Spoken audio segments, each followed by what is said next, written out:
today in NIDA, a 2021 nationwide summary amongst teens indicated the largest single-year drop of the use of alcohol, marijuana, and vape nicotine since the annual survey began in 1975. This is due to the fact that there was a worldwide and nationwide quarantine that prohibited people from going out and going to parties. So, has anyone here ever tried weed before? That's a rhetorical question. Please don't raise your hand. Me personally, I plead the fifth on that statement. After spending countless of hours of research on the war on drugs in America and other countries, I feel like I'm qualified to tell you about what's going on with the war on drugs now. From what I've found, that the war on drugs is slowly fading in America today.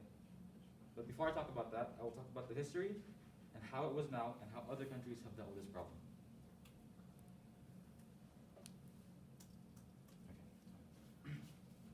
It all started in 1805 when a German pharmacist named Friedrich Schutzmann isolated morphine and opium. And a few decades after, the amount of opium imported to America increased significantly.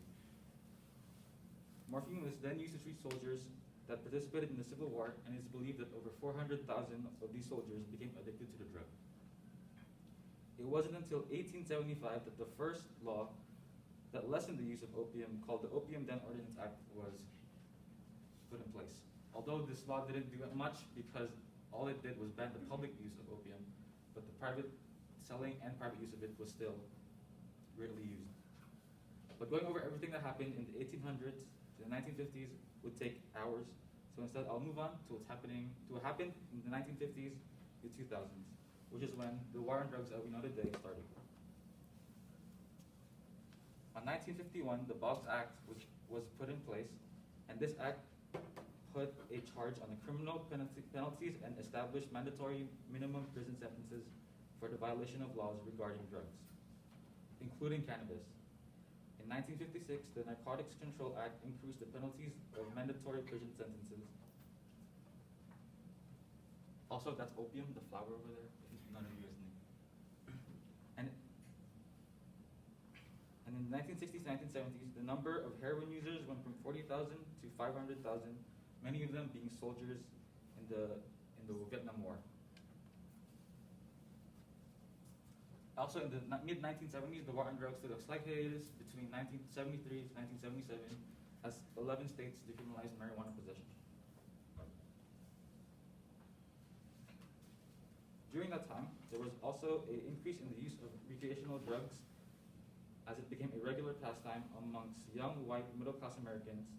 But on the other hand, there was a drug epidemic that would happen in inner-city minorities because of their use of heroin. And lastly, in 1986, the Drug-Free America plan that Ronald Reagan has proposed was signed off and started.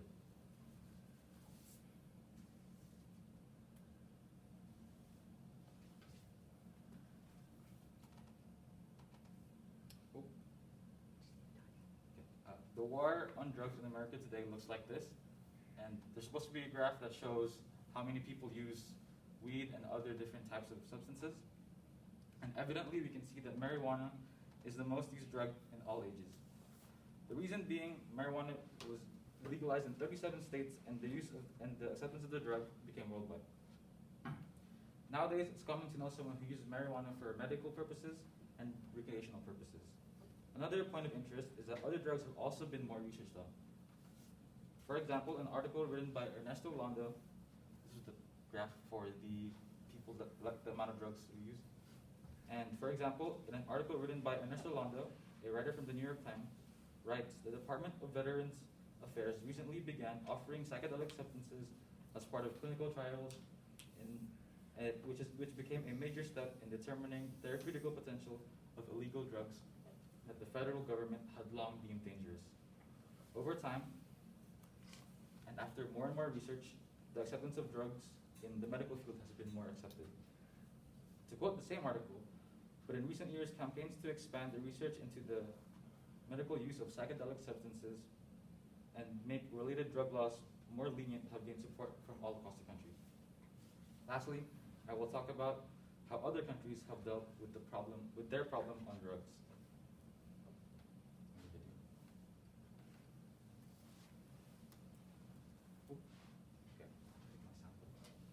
So my sound doesn't work, but I can just summarize it really fast. So in Portugal, they decriminalized every single drug that was available. And that in turn made the prison system and the population of it a lot less, as they put people who were criminalized for drug charges into institutions that helped them with their addiction, and people that were in the streets were also helped and put into facilities. In addition to that, an article written by Frank A writer for the New York Times, called "Pointers from Portugal: An Addiction and the War and the Drug War." One of the consequences of was a significant decrease in the prison population. However, on the other hand, the country of the Philippines dealt with this in the complete opposite direction. The president, Rodrigo Duterte, in 2018 established a war on drugs that was kill on sight.